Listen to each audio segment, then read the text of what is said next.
Today at the president's big deal foreign policy, national security, civil liberties speech, an activist who has been a thorn in the side of two White Houses now, Medea Benjamin from Code Pink, she willed into existence that rarest of things in presidential speeches, an unscripted moment.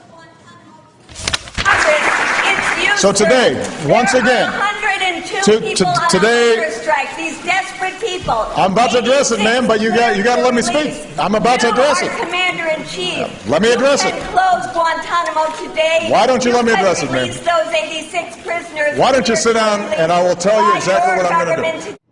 President at first seemingly flustered by the interruption, sort of. But then nobody quite knew how it was going to end because the heckling did not stop. She stopped for a second, but then she interrupted the president again and again and again, and eventually he just let her speak. How about Abdul Rahman al-Awlaki, 16-year-old we went. Is that the way we treat a 16-year-old? He went Why was he killed? Can you tell us why Abdul Rahman al-Awlaki was killed? Can you tell Muslim people their lives are as precious as our lives?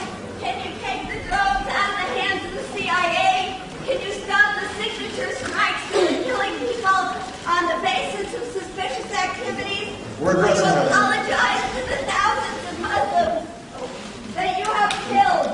Will you compensate the innocent family victims? That will make us safer here at home.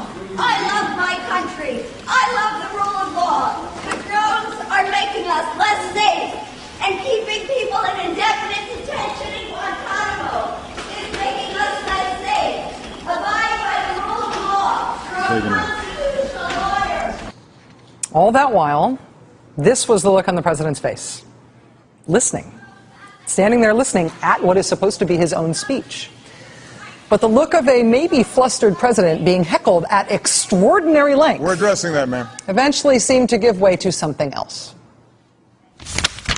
The voice of that woman is worth paying attention to.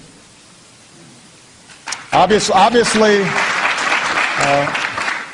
I do not agree with much of what she said. And obviously she wasn't listening to me in much of what I said.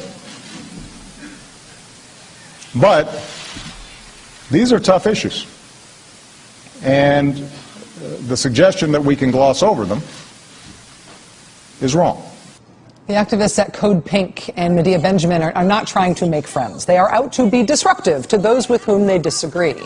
And the president today reacted in a way that was so surprising, in part, I think, because he thought he was saying something with which anti-war protesters would agree. Essentially, the moment there was, hey, stop interrupting me and you might like what you're hearing. At least some of it, you might like what you're hearing. More ahead.